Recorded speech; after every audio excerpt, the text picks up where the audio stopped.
அதனால் அந்த வீட்டிலே அவமானம், அவர்களுக்கு வந்த அவமானம் மகிழ்ச்சியாக மாறியது. சாதாரணமாக இந்த நாட்களில் கூட ஒரு திருமண வீட்டில் சாப்பாடு குறைவுபட்டால், ஒரு சந்தோஷமான கொண்டாட்ட வேளையில் சாப்பாடு குறைவுபட்டால் அது அந்த அவர்களுக்கு ஒரு அவமானமாக இருக்குது. இந்த நாட்களில் கூட அது ஒரு வெக்கமாக சாப்பாடு காணாமல் போச்சுன்னு சொல்லி அவங்களுக்கு ஒரு மனஸ்தாபம் வெக்கமாக இருக்கும். ஆனாலும் இந்த வேளையில்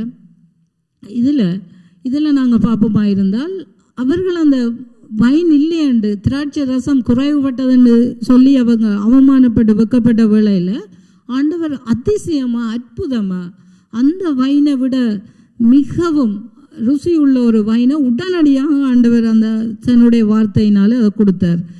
எனவே அந்த தண்ணீரை ரசமாக மாற்றி உடனே கொடுத்தார். இதை நாங்கள் நமக்காக புதியவே உருவாக்க அந்த தேவனால் முடியும். இப்போ நாங்கள் நினைக்கிற மாதிரி இல்லை, அவர் நம்முடைய வாழ்க்கையிலே நமக்காக புதியவைகளை அவர் உருவாக்குவார். நாங்கள் உருவாக்கவில்லை, நாங்கள் சொன்ன மாத்திரம் போதும் அவர் உருவாக்குவார். அதுக்கு நாங்கள் ஆயத்தமாக இருந்தால் போதும் தேவன் எங்களுடைய வாழ்க்கையிலே அற்புதத்தை செய்வதற்கு. அது மாத்திரமில்லை, நாங்கள் தொடர்ந்து பார்ப்போமா இருந்தால் கட்டளையிட நிற்கும் என்று சொன்னால் நல்ல காரியங்களை தேவன் ஒரு நாளும் தடுத்து நிறுத்த மாட்டார்.